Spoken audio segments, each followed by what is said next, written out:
أعوذ بالله من الشيطان الرجيم.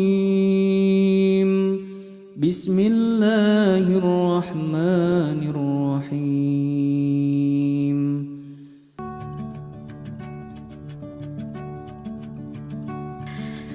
Assalamualaikum warahmatullahi wabarakatuh. Sahabat beriman, hujan darah terjadi beberapa tahun yang lalu. Fenomena hujan berwarna merah darah itu ramai dibicarakan. Di India, para penduduk lokal daerah Kerala menemukan baju-baju yang dijemur berubah warna menjadi merah seperti darah. Mereka melaporkan adanya bunyi ledakan dan cahaya terang yang mendahului turunnya hujan, yang dipercaya sebagai ledakan meteor. Contoh air hujan tersebut segera dibawa untuk diteliti oleh ilmuwan independen Godfrey Lewis dan Santosh Kumara dari Universitas Mahatma Gandhi. Pertama kali mereka mengira bahwa partikel merah di dalam air adalah partikel pasir yang terbawa dari gurun di Arab. Di Universitas Sheffield, Inggris, seorang ahli mikrobiologis bernama Milton Wainwright mengkonfirmasi bahwa unsur merah tersebut adalah sel hidup. Hal ini dinyatakan karena Wainwright berhasil menemukan adanya DNA dari unsur sel tersebut walaupun ia belum berhasil mengekstraknya. Hujan darah adalah sebuah fenomena aneh. Hal ini masih juga belum bisa diterima. Darah jatuh dari langit.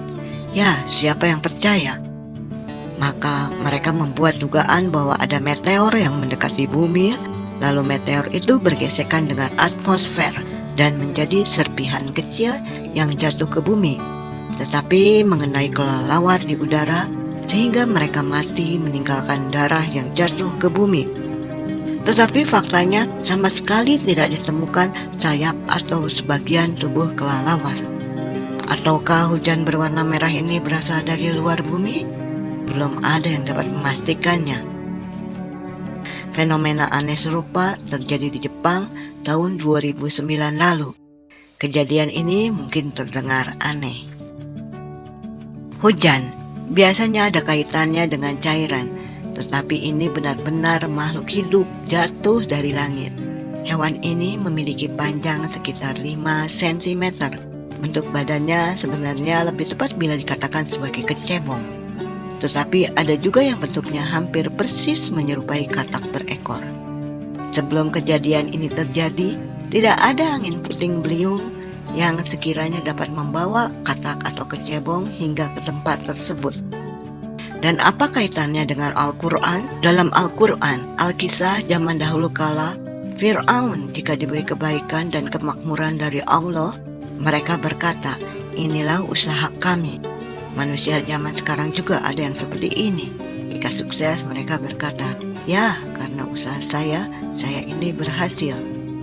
Jika ditimpa kesusahan, kaum Fir'aun melemparkan sebab kesialan itu kepada Musa dan pengikutnya, seolah menantang dan keras kepala. Pengikut Fir'aun berkata, bagaimanapun kamu mendatangkan keterangan kepada kami untuk menyihir kami dengan keterangan itu, maka kami sekali-sekali tidak akan beriman kepadamu. Surat Al-A'raf ayat 132. Fir'aun dan pengikutnya yang masih ada hingga sekarang ini meledek bahwa bukti kekuasaan Tuhan yang disampaikan melalui Nabi Musa alaihissalam dan Nabi Harun alaihissalam itu sebagai sihir. Maka kami kirimkan kepada mereka topan, belalang, kutu, katak, dan darah sebagai bukti yang jelas. Tetapi mereka tetap menyombongkan diri dan mereka adalah kaum yang berdosa. Surat Al-A'raf ayat 133. Banyak orang yang menganggap ini adalah tanda-tanda akhir zaman. Dunia mulai aneh dan seperti tidak sehat.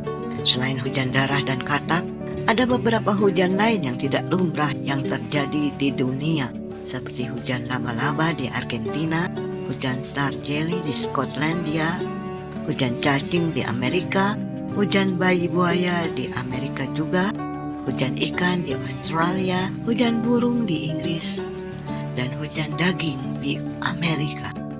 Maha besar Allah dengan segala kekuasaannya. Jadi apa yang terjadi di zaman sekarang bukanlah sesuatu fenomena baru dan menganehkan. Zaman dahulu sebagai bukti bagi orang-orang yang ingkar kepada Tuhan, Allah sudah tampakkan kuasa-Nya. Hanya orang-orang yang sadar dan berfikir yang dapat mengambil pelajarannya. Wallahu a'lam bishawab.